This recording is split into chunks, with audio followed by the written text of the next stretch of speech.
오늘 말씀은 예수님의 갈릴리 사역을 이렇게 요약합니다. 예수께서 모든 도시와 마을에 두루다니사 그들의 회당에서 가르치시며 천국 복음을 전파하시며 모든 병과 모든 약한 것을 고치시니라. 세 가지입니다. Preaching, Teaching, Healing. 선포, 교육, 치유. 예수님의 3대 사역이라고 말하기도 합니다. 이렇듯 치유는 예수님의 삶에서 대단히 중요한 사역이었습니다. 하나님은 구원의 하나님이시자 치유의 하나님이십니다. 이 구원과 치유가 어떻게 관련되는가? 12해를 혈루증 앓던 여인이 예수님께 가까이 온 적이 있습니다. 계속해서 피를 흘리는 병이에요. 성경은 이 여인이 많은 의사들에게 많은 괴로움을 받았다. 그러면서 재산도 다 허비했고요. 그러나 아무 효험이 없고 병은 또 위중해져 가는 중에 예수님 소문을 듣습니다. 그런데 예수님 가까이 갈 수가 없어요. 구약 성경에 피를 흘리는 여인은 부정하다는 말씀이 있었기 때문에 가까이 가지 못합니다. 요즘과 달리 흐르는 피를 위생적으로 처리할 방법도 부족했습니다. 물이 귀한 나라였기 때문에 마음 놓고 씻기도 힘들었고 옷에 피가 보일 수도 악취가 났을 수도 있습니다. 그렇지 않다 하더라도 그럴 가능성 때문에 늘 전전긍긍하면서 위축된 마음으로 살았을 거예요. 보통 사람 같으면 고쳐주세요 하고 나설 수도 있습니다. 그 바로 앞에 보면 이 맹인이 있는데 고쳐달라고 막 소리를 지르기도 합니다. 이 여인에게는 그런 자기 표현조차 용납되지 않는, 그러나 고침받고 싶은 그 간절한 마음, 예수님이면 혹시라고 하는 그 기대를 저버릴 수가 없었습니다. 그래서 그분의 옷이라도 만지면 낫지 않을까 생각하고 무리 가운데 끼어 뒤로 와서 살짝 만집니다. 그 순간 자기 몸에 병이 나은 것을 깨닫습니다. 그리고 그냥 넘어갈 줄 알았어요. 예수님 그냥 지나가실 줄 알았습니다. 예수님이 스탑하고 돌아보시고 물으십니다. 누가 내게 손을 대었느냐? 제자들이 말하죠. 아니, 예수님 이렇게 사람이 많은데 밀고 밀리는데 출퇴근 시간 복잡한 도시의 지하철역 같은 이곳에서 누가 손을 대었냐? 무슨 말입니까? 그런데 이 여인은 아는 거예요. 자신의 터치는 특별했다. 자기 말 하는 줄 압니다. 두렵습니다. 벌벌 떨면서 긴장하고 예수님께 나옵니다. 그 여인에게 하신 말씀 함께 읽습니다. 예수께서 이르시되 딸아, 내 믿음이 너를 구원하였으니 평안히 가라. 내 병에서 놓여 건강할지어다. 네, 내 믿음이 너를 구원했다. 구원이라는 단어가 나왔죠. 무슨 말일까요? 이게 예수 믿고 이제 천국 가게 되었다 하는 종말론적인 구원을 말할까? 아니면 내 병이 나았다 하는 그런 말일까? 28절에 보면요, 이 여인이 혼자 생각을 이렇게 말합니다. 이는 내가 그의 옷에만 손을 대어도 구원을 받으리라 생각했다는 거죠. 여기서 구원은 분명히 육체의 병고침을 말합니다. 그러면서 이 마가복음은 이 단어를 의도적으로 병고침으로 시작되는 어떤 큰 구원과의 연결을 말하는 것 같습니다. 병 때문에 예수 만나고 병고침 받고 그것도 구원이에요. 그래서 더 큰 구원으로 나아가는 거죠. 여러분, 구원은요 치유입니다. 몸과 마음과 영혼의 치유, 전인적인 치유. 그리고 이 치유는요 나 혼자 회복되는 것이 아니라 언제나 관계의 회복을 포함합니다.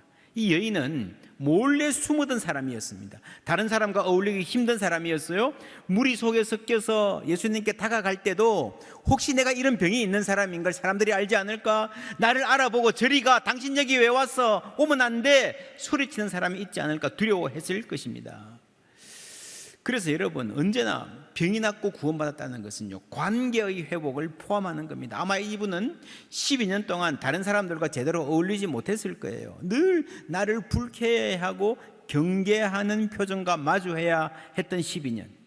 카페 앞을 지나가면서 그냥 앉아서 얘기꽃을 피우는 사람들이 그렇게 부럽고 식당에서 칼국수 하나 앞에 놓고 깔깔거리며 웃는 시간이 나에게는 허락되지 않는 저 먼 세상의 이야기로 들리는 그런 사람이었습니다. 사도행전에서 여러분 성전 미문에 앉은 사람 기억합니까? 사람들이 늘 성전으로 예배하러 가는데 나는 그냥 동냥이나 하고 앉아 있어요. 나하고는 관계없는 그 성전의 이야기가 내 이야기가 되는 거죠. 사람들 앞에서 늘 위축되고 주눅들어 있다가 병고침 받고 나서 당당히 나서는 것입니다. 여기서 관계의 회복, 자아의 회복이 있죠. 그리고 하나님 나를 돌보시고 하나님 나를 치유하시고 내가 하나님 사랑받는 사람, 사랑받을 만한 사람이라는 그 자의식, 그렇죠? 하나님과의 관계의 회복입니다. 그래서 구원은 치유다라고 할 때에 무엇보다 전인적인 치유입니다. 몸과 마음, 영혼의 치유를 포함합니다. 관계의 치유입니다. 하나님과의 관계, 사람들과의 관계, 무엇보다도 자기 자신과의 관계가 치유가 되는 겁니다. 나는 사랑받지 못할 만한 사람인가 봐 하는 생각이 극복이 되는 거죠. 그리고 만물의 회복, 깨어진 피조 세계를 회복하는 총체적 치유, 총체적 구원이 하나님의 구원입니다. 그래서 이 힐루증 여인에게 이렇게 보면 이해가 돼요. 내 믿음이 너를 구원하였느니라. 이것이 병고침을 말하는 것이지만 이 큰 구원의 일부로 정말 온전한 회복으로 치유로 나아가는 길 위에 있다라고 하는 거죠. 여러분, 그 중심에 관계의 치유가 있습니다. 모든 것의 치유, 망가진 몸뿐 아니라 이 여인 같은 경우에는 경제까지 망가졌죠. 아파서. 그렇죠? 지금까지 재산을 많이 허비했습니다. 지금부터 이제 경제력도 회복되기 시작할 거예요. 총체적인 회복입니다. 그 전인적인 치유라 그러면 아주 다양한 비뚤어진 가치관, 게으른 태도, 미루는 습관, 책임 회피, 그렇죠? 불평, 불만. 이스라엘 백성들을 광야에 불러내셨는데 자유인이 되고 나니까요, 자유롭게 사니까요, 막 안에 굉장히 좋은 창조성도 나오지만 그 안에 못된 것도 막 나와요. 자유롭게 되니까. 그죠? 불평과 불만, 그게 치유되는 과정이에요. 훈련받아가는 과정입니다. 35절 말씀 다 같이 읽습니다. 예수께서 모든 도시와 마을에 두루 다니사 그들의 회당에서 가르치시며 천국 복음을 전파하시며 모든 병과 모든 약한 것을 고치시니라. 예, 모든 도시와 마을에 다니면서 모든 병과 모든 약한 것을 고치셨다 했습니다. 모든 도시와 마을, 무슨 말입니까? 어디나, 사람 사는 곳은 어디나 아픔이 있고 치유받아야 할 병들이 있다라고 하는 겁니다. 도시든 시골이든 예수님이 모든 도시와 모든 마을을 다니시면서 아픈 것과 약한 것을 만나셨습니다. 37절에 이런 말씀 나옵니다. 함께 읽습니다. 이에 제자들에게 이르시되 추수할 것은 많되 일꾼이 적으니 그러므로 추수하는 주인에게 청하여 추수할 일꾼들을 보내주소서 하라 하시니라. 아멘. 하나님이 치유하시지만 하나님이 구원하시는 그 큰 역사 속에 추수할 일꾼이 필요하다. 어떤 부분에서 우리의 사역을, 우리의 동참을 요구하시는 거예요. 처음부터 끝까지 다 하는 거 아닙니다. 어떤 부분에 하나님이 이거 하라 시키시는 부분이 있는 겁니다. 우리는 알파도 아니고 오메가도 아닙니다. 중간만 담당하면 됩니다. 그게 뭔가 하면 우리는 돌봅니다. 하나님은 치유하십니다. 인터넷에 설치해 보시면요, We care, God cures 이런 말을 의사들, 병원들, 의료기관들이 많이 올려놓았습니다. 의사지만, 의료진이지만 사람은 최선을 다해서 돌볼 뿐이지 치유는 하나님이 하신다라는 고백을 하는 분들이 많습니다. 시편 127편 말씀 함께 읽습니다. 여호와께서 집을 세우지 아니하시면 세우는 자의 수고가 헛되며 여호와께서 성을 지키지 아니하시면 파수꾼의 깨어 있음이 헛되도다. 너희가 일찍이 일어나고 늦게 누우며 수고의 떡을 먹음이 헛되도다. 그러므로 여호와께서 그의 사랑하시는 자에게는 잠을 주시는도다. 아멘. 집 짓는 자의 수고가 필요 없다? 아니죠. 하나님 은혜 주셔야 된다는 말입니다. 마찬가지로 하나님이 치유하신다는 말은 의료진의 노력이 필요 없다는 말이 아니고 하나님이 은혜 주셔야 된다는 겁니다. 여호와께서 그의 사랑하시는 자에게 잠을 주시는도다는 말은요, 잘 때에도 복을 주신다는. 인간이 잘 때 치유가 주로 일어나잖아요. 그렇죠? 성장도 그렇고 그렇습니다. 고린도전서 3장 6절 7절 함께 읽습니다. 나는 심었고 아볼로는 물을 주었으되 오직 하나님께서 자라나게 하셨나니 그런즉 심는 이나 물 주는 이는 아무것도 아니로되 오직 자라게 하시는 이는 하나님뿐이니라. 아멘. 여러분, 성장의 전 과정은요, 하나님이 이끌어 가시는 거예요. 거기서 나는 심었고 바울의 역할이 있고 아볼로의 역할이 있습니다. 우리 자녀들의 성장도 마찬가지입니다. 성장의 전 과정은 하나님이 함께 하시고 부모의 역할이 있고, 그렇죠? 학교의 역할이 있고 사회의 역할이 있고 교회의 역할이 있는 거예요. 그래서 여러분, 인간이 하는 어떤 일에 무한 책임은 없습니다. 부모가 자녀의 삶에 무한 책임을 져야 된다. 뭐가 나오든지 이건 다 내 책임이다. 그거는 교만이고 어리석은 일이에요. 어른들 모시는 것도 그렇습니다. 우리가 정해진 시간 속에서 최선을 다해서 모시는 거지 하나님 맡기는 시간에 최선을 다할 뿐이에요. 결과는 하나님께 맡겨야 합니다. 그렇죠? 이 돌봄이라는 게요, 성장이라는 게 그렇습니다. 여기까지라는 대목이 분명히 있습니다. 자녀 양육도 어른 섬기는 것도요, 여기까지 할 때가 있는 겁니다. 이런 주제를 제가 검색해 보니까 이런 기사 타이틀이 나오더라고요. 고치려 하지 말고 돌봐주세요. 이 기사는 말기 환자들을 대하는 호스피스에 대한 기사였습니다. 무리한 의료하지 말고 어느 정도 선에서 여기까지라고 생각이 되면 여생의 남은 시간을 편하게 보낼 수 있도록 이렇게 품위 있게 존엄하게 보낼 수 있도록 해 주시라는 권고였습니다. 상당히 설득력이 있었습니다. 그런데 고치려 하지 말고 돌봐주세요, 이 말은요, 생각보다 굉장히 많은 상황에 적용될 수 있습니다. 우리가 그런 말 하잖아요. 너는 그것만 고치면 너무 좋은데. 여러분, 그런 말 들으면 어떤 기분이 드십니까? 사람 자체가 거부당하는 느낌이에요. 이 혈루증 여인의 문제는요, 아픈 것뿐 아니라 내가 아프기 때문에 거부당하는 거 아닙니까? 사춘기 자녀들 부모들이 고치려 하니까 얼마나 힘듭니까? 부모는 자녀를 아껴서 그래요. 사랑해서 그래요. 사랑하기 때문에 그 고치라 그래요. 그러니까 이게 듣는 자녀는요, 그 말을 할 때에 내 존재 자체가 거부당하는 느낌을 갖는 거예요. 사랑받지 못한다고 느끼는 거예요. 나는 틀렸다고 느끼는 거예요. 그 부모의 책임감이 너무 커서 문제인 가정도 많잖아요. 여기까지. 그죠? 변화시키는 것은 하나님의 일입니다. 그래서 돌보는 것이 우리가 할 수 있는 일의 전부일 때가 참 많습니다. 그렇다고 변화의 가능성을 포기하라는 말이 아닙니다. 우리는 서로 돌보면서 고치시는, 변화시키는 하나님을 기대합니다. 그래서 우리는 돌봅니다, 이 말에는요, 자신에 대한 겸손이 있고 동시에 하나님에 대한 확신이 있는 거예요. 또 다른 겸손이 필요합니다. 예수님 말씀하셨죠. 건강한 자에게는 의원이 필요 없고 병든 자에게야 필요하다. 나는 병든 자들, 죄인들 위해서 왔다. 무슨 말입니까? 모든 사람에게 예수님이 필요하다는 거예요. 모든 사람이 구원 얻어야 되고 모든 사람에게 치유가 필요한 줄 믿습니다. 마찬가지로 돌봄이 필요한 사람이 따로 있는 게 아니라 모든 사람에게 돌봄이 필요합니다. 여러분, 상담사들은요, 사람들의 문제를 들어주고 조언해주는 전문적인 훈련을 받은 사람들입니다. 그러나 슈퍼맨은 아니에요. 이들도 지치고 고갈됩니다. 연약한 인간들입니다. 상처받기 좋은 사람들입니다. 그래서 상담하는 사람들은 반드시 슈퍼바이징을 받아야 됩니다. 누군가를 상담하면 나도 상담을 받는 것이 원칙이에요. 부모가 아이들을 돌보는데 부모도 돌봄이 필요합니다. 공동체의 리더들도 보호와 돌봄이 필요한 거예요. 선생님들도.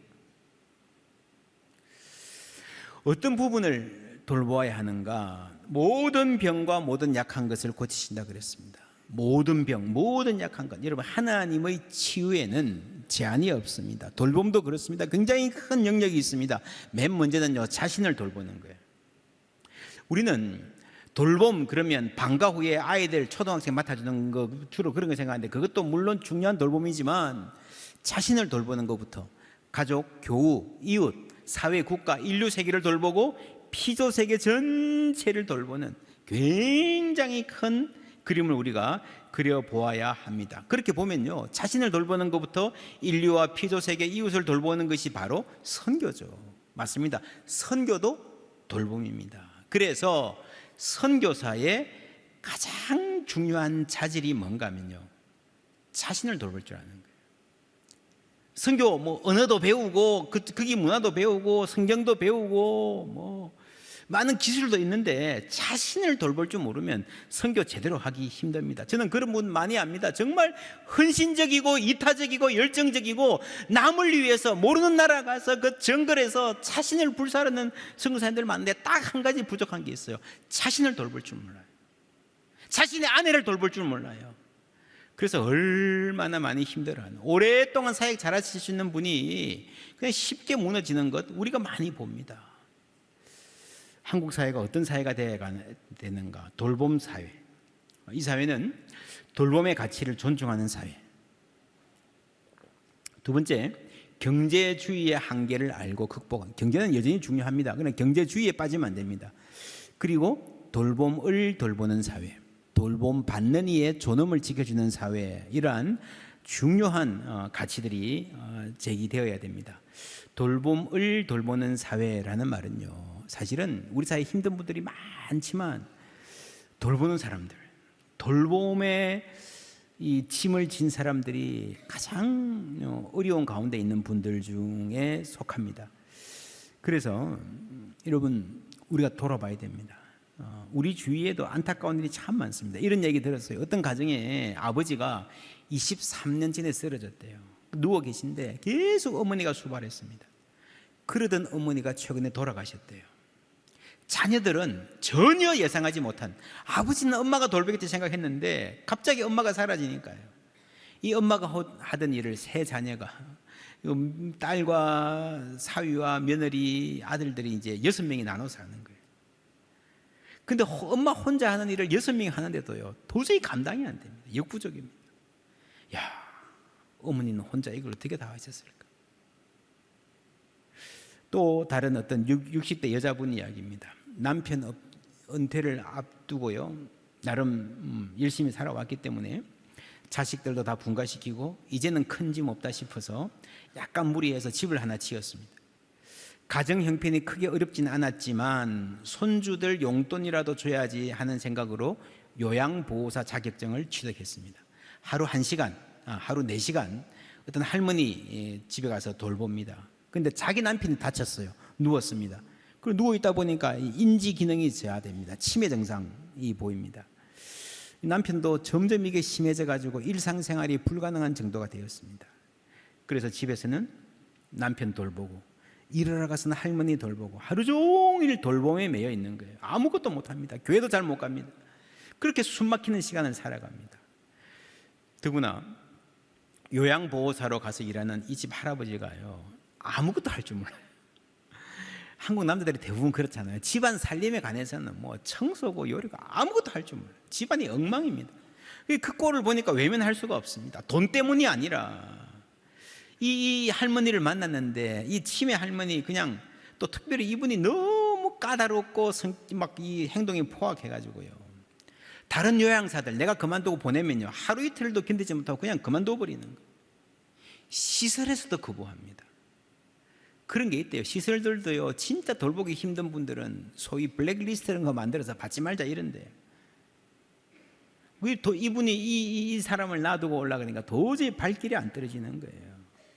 그 심지어 이분이 자기 남편은 시설에 맡기고 신우에게 부탁할 때도 있고 그러면서 그 할머니를 계속해서 돌보았습니다. 그러다가 어느 순간에 정신이 번쩍 들었어요. 내가 내 남편도 못 돌보고. 그래서 그 집에 가서 할아버지한테 사정을 솔직하게 이야기합니다. 이 할아버지가 우는 거예요. 아니, 아줌마 집 남편이 아프다는 말은 들었지만 그렇게 심한 줄은 몰랐는데 남편을 시설에 맡겨놓고 우리 집에 와준 게 너무너무 고맙다 그러면서 막 펑펑 눈물을 흘리는 거예요. 여러분, 이렇게 살아가는 분들이 많이 있습니다. 돌봄은 지금 당장 아픈 분들, 연세 드신 분들, 육체가 쇠약한 분들의 문제만이 아닙니다. 젊은이들도 돌봄이 절실히 필요합니다. 청년들에 관한 책 보니까요, 이런 말이 있어요. 바닥은 놔두고 천장만 없애려는 것은 공정하지 않다. 이 천장은 차별의 상징이잖아요. 최초로 여성 판사, 국회의원, 장관, 기업 이런 탄생할 때마다 우리가 유리천장을 깼다 이야기합니다. 유리천장이란 말이 무슨 말인가 하면 유리란 말이 안 보이는 거예요. 그러니까 법과 제도로는 다 올라갈 수 있어. 그런데 이 편견, 문화, 사람들의 태도, 인식이 가로막고 있다. 그걸 깨야 된단 말이죠. 여러분, 두 해 전인가요? 이상한 변호사 우영우라고 하는 드라마가 있었죠. 이 주인공은 서울대 로스쿨 수석 졸업할 정도로 천재입니다. 그런데 약점이 있습니다. 회사 출근할 때에 회전문을 통해 들어가야 되는데 그거를 못 들어가요. 그만큼 힘든 자폐 스펙트럼 장애입니다. 근데 그 장애를 극복하고 탁월성을 발휘하는 과정인데, 그 이야기인데, 주위 사람들의 배려와 도움이 절대적입니다. 내 편에 서주는 사람들이 있어서, 여러분, 그래서 여러분, 제도뿐 아니라 문화와 태도가 정말 중요합니다. 이런 우영우 같은 장애인의 이야기가 바로 유리천장을 깬 사회 최고로 올라간 그런 경우죠. 우리가 기뻐하고 박수칩니다. 그런데 놀랍게도요, 이 드라마를 보고 많은 장애 가족들이 더 깊은 좌절을 느꼈다 그러시더라고요. 왜냐하면 대다수의 자폐 스펙트럼 장애인들은 이보다 훨씬 더 어려운 상황에 있거든요. 장애인의 이야기지만 꿈 같은 이야기로 들리는 거예요. 그래서 우리는 유리천장을 깨는 이야기뿐 아니라 바닥을 높이는 이야기를 듣고 싶은 것입니다. 능력 있는 여성들이 정당하게 인정받고 자기 실현 잘해나가는 멋진 이야기도 필요합니다, 여전히. 그러나 더 중요한 것은요, 보통 여성들의 삶이 향상되는 이야기가 우리에게 필요한 거예요. 12해를 혈루증으로 앓던 여인처럼. 사람들의 나설 용기도 없던 사람이 어떻게 하나님을 만나고 삶이 바뀌는가. 그렇죠? 여러분, 한 2해 전부터 한국에 유행하는 게 있습니다. 1,000원의 아침 식사. 대학들에 참 좋은 일이죠. 아이들 뭐 한참 배고프고 할 때 1,000원 주고 아침 먹을 수 있다 그러면. 근데 이런 모든 대학이 다 하는 거 아닙니다. 주로 어떤 대학이 할까요? 명문 대학들은 잘 됩니다. 근데 가난한 대학들은 그것도 잘 안 돼요. 돈도 안 모입니다. 돈 될 사람도 별로 없어요. 관심도 안 가져요. 정말 돌봄 받아야 될 가난한 학생들은요, 굶는 경우가 많습니다. 대학도 못 가는 젊은이들도 있잖아요. 그래서 우리는 누군가 조금만 도와주면 정말 멋지게 자기 실현할 수 있는 그런 사람 이야기도 필요하지만, 더 어려운 사람들, 새벽 3시에 깨어 있어야 하는 분들, 하룻밤을 지내기가 힘겨운 분들에 더 관심을 가지고 귀를 기울여야 됩니다. 우리가 뾰족하게 뭘 할 수 있을까? 여러분, 새벽 3시의 몸이라는 책에 보면요, 이런 구절이 나옵니다. 우리는 취약함을 극복할 수 있어서 시민인 것이 아니라 반대로 취약함을 공유하기에 시민이다. 우리 모두가 약하고 그 약함을 공유할 수 있을 때, 여러분, 이게 성경의 정신입니다. 너희가 짐을 서로 지라 그랬잖아요. 내가 누군가의 짐을 다 져주고요, 완전히 없애줄 수는 없지만 조금이라도 그 마음 나눠주고 조금이라도 서로에게 힘이 될 수 있을까 하는 고민, 마음이라도 있으면요, 하나님이 그 위에 은혜 주실 줄 믿습니다. 그게 하나님의 치유인 거예요. 돌봄을 돌보는 사회. 이 방향에서 우리 사회의 앞날을 위해서 교회가 할 수 있는 일이 분명히 있을 것입니다. 우리 교회의 장기적인 사역의 비전이 은혜의 샘, 평화의 길입니다. 이 길은요, 교회를 위한 길이 아니고 세상을 위한 길입니다. 교회 성장의 방법이 아닙니다. 우리 교회가, 이 교회가, 한국 교회가 어떻게 하나님의 샬롬을 이 땅에 임하는데 도움이 될 것인가를 고민해야 됩니다. 그게 선교입니다. 이 평화의 길이라는 주제를 조금 더 구체화하면 돌봄 사회로 가는 길을 우리가 열어야 됩니다.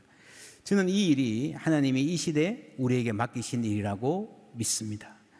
지난주에도 말씀드렸어요. 한국교회 참 좋은 분들도 많습니다. 나쁜 사람도 좀 있지만 그 잠재적인 선교 역량, 선한 의지, 공동선의 역량이 굉장히 있습니다. 어떻게 쓸 것인가?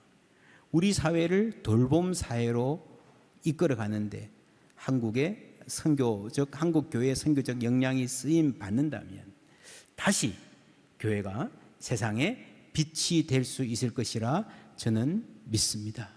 우리가 먼저 하나님 아는 거예요. 하나님 신뢰하는 겁니다. 나를 돌보시는 하나님, 나를 품어주시는 하나님 깊이 만나고 그 사랑으로 조금씩 서로 돌아보고 돌보고 짐을 함께 지는 그 마음으로 세상을 섬기는 우리 모두 되기를 주님의 이름으로 축복합니다.